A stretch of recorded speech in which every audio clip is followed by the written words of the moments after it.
सब्र के बांध अब टूटने लगे हैं, खड़े खड़े पेड़ और दरख्त सब सूखने लग गए हैं।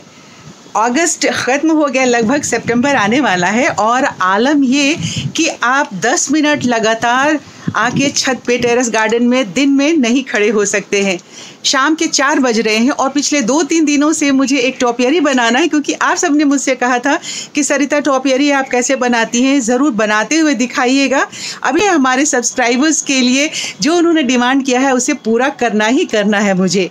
तो अब मैंने भी हिम्मत कर ही ली है। आज मैंने कहा कि आज मैं वो टोपियरी ज़रूर बनाऊंगी और आप सबको बना के दिखाऊंगी।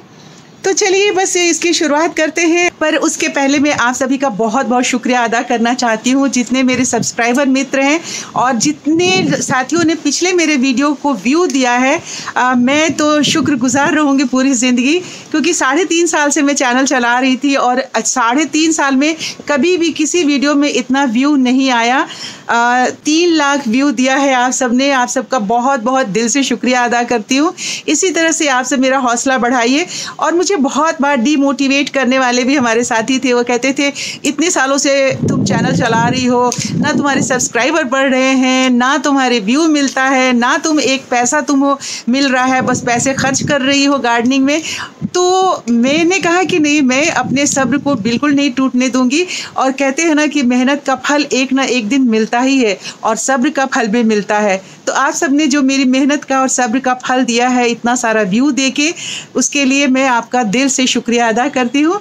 और अब इसी शुक्रिया अदा के साथ में टोपियरी बनाने चलते हैं।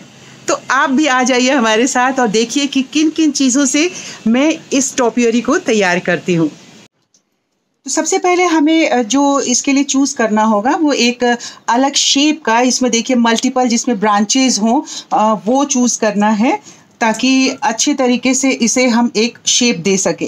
तो पहले हमने प्लांट चूज़ कर लिया। प्लांट चूज़ करने के बाद जो हमने ये वायर लिया है, जो भी आपको शेप बनाना है थोड़ी सी तो आप कल्पना करके रखेंगे। मैं अगर मान लीजिए कि पीकॉक बना रही हूँ, तो पीकॉक बनाने के लिए कौन से तरीके का पीकॉक बनाना है हमें वो सोचना है। तो मैं जो पीकॉक बना रही हूँ उसके लिए मुझे तार चाहिए राउंड शेप में, यूं बना हुआ चाहिए, ये वाला शेप चाहिए मुझे इस तरीके से।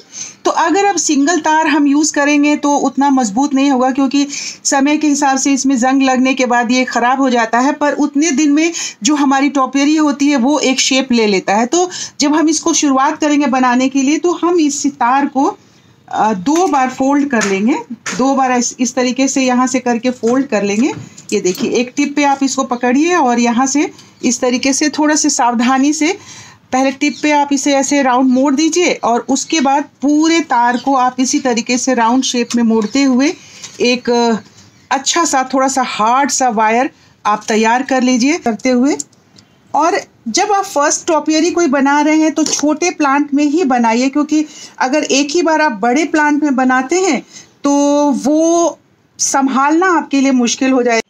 अभी देखिए ये एक शेप आपको मिल गया। अब जब शेप आपको इसके नेक का मिल गया तो अब इसके आगे आपको ये सोचना है कि ये मैंने उल्टे साइड वाला पीकॉक का चेहरा बनाया है और इसी तरफ इसके पंख भी होंगे। तो पंख फैला के ये पीकॉक कैसे नाचेगा। अब ये वाला पोर्शन रह गया है, अगर हम चाहें तो इसे ऐसे ही रहने दे सकते हैं, ऐसे छोड़ देंगे आपको, इस सिर्फ नेक बन गया है तो ये बहुत अच्छा सा शेप ले लेगा। थोड़े दिनों में ये पूरे भर जाएंगे। पर मुझे इसे कुछ ओपन सा ऐसे पंख का शेप देना है। अब इसके लिए भी मुझे तार की कटिंग करनी होगी और एक एक तार को फोल्ड करके हमें इसमें लगाना होगा। तो सबसे पहले हम क्या करते हैं, जो मेन ब्रांच है इसका, इस ब्रांच में हम तार को लगाते हैं, लपेटते हैं।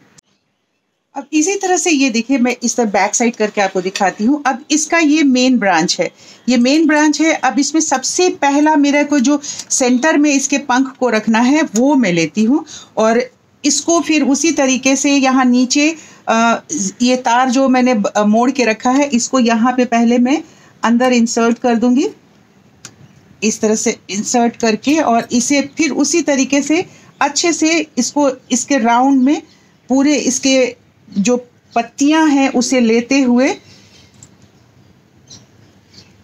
जैसे हेज का शेप हम देते हैं ना, जो हमने बाकी के टोपियरी अगर बनाई है हेज शेप में, तो उसी तरीके से हमने इसे बिल्कुल ऊपर तक राउंड शेप में ले जाना है। ये देखिए यहाँ तक लेके आ गए, ये पूरा आ गया। अब ये टिप आ गया। अब वैसे तो हम चाहें तो इसे इस तरीके से खड़े कर सकते हैं, इस तरीके से पंख इसके स्ट्रेट में सारे बना सकते हैं, पर मुझे इसे थोड़ा सा राउंड वाला शेप देना है। ठीक है, तो राउंड शेप देना है तो इस तरफ से आधा मैंने मोड़ लिया। अब दूसरा वाला जो इसका ब्रांच है, अब उसको मैं फिर यहाँ से लेती हूँ, यहाँ से ये इस वाले टिप से मोड़ना शुरू करूँगी। तो इस वाले टिप को भी मैंने लगा दिया नीचे और यहाँ से मिट्टी के अंदर इसको डाल दिया मैंने, और अब इसको मैंने इसमें शेप करना शुरू किया। ये देखिए इस तरीके से इसे शेप करना शुरू किया।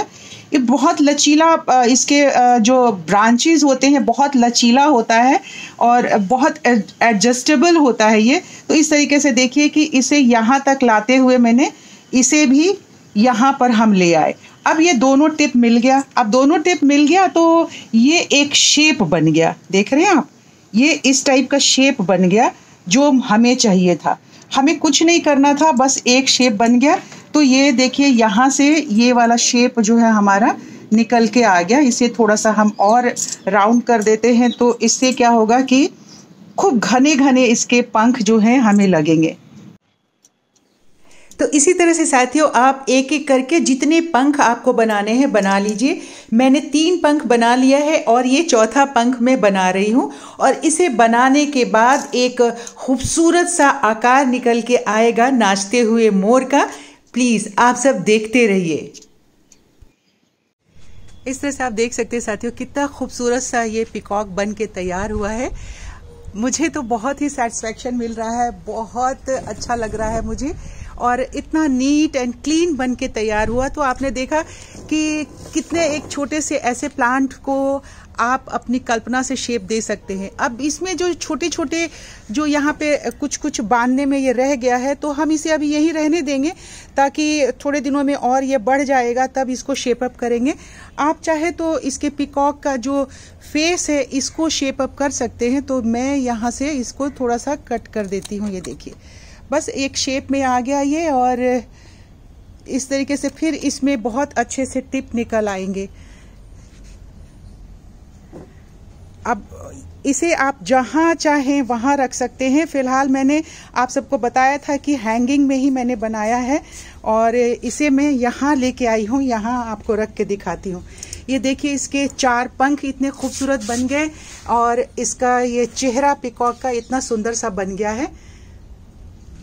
इसे और मैं थोड़ा ऊंचा करके आपको दिखाने की कोशिश करती हूँ। ये देखिए यहाँ पे रख के दिखाती हूँ। मुझे बहुत खुशी हो रही है, बहुत ही खूबसूरत सा ये बना है। तो प्लीज़ कमेंट करके आप सब बताइएगा कि आप सबको ये कैसा लगा, और अगर आप इसे ट्राई करेंगे तो भी मुझे ज़रूर बताइएगा। अगर किसी तरह का कोई सवाल हो तो मैं उसके लिए आपके लिए जवाब देने के लिए तैयार हूँ।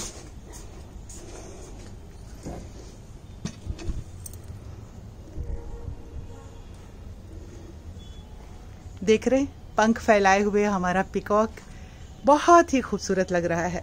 तो साथियों इस तरह से आज की ये मेरी टॉपियरी, आपसे जो वादा किया था उसे मैंने पूरा किया। कैसा लगा आप सबको ज़रूर कमेंट बॉक्स में लिख करके बताइएगा, और आगे किस और शेप में आप टॉपियरी चाहते हैं वो भी मुझे लिख करके बताइएगा, ताकि मैं ट्राई करूँ, कोशिश करूँ आप सबके लिए, और आप सबको भी अच्छा लगे और मुझे तो अच्छा लगेगा ही लगेगा। तो जल्दी ही मिलती हूँ आप सबके किसी और भी डिमांड को ले करके और उसे पूरा करते हुए। आप सब गार्डनिंग करते रहिए। Happy gardening. नमस्कार।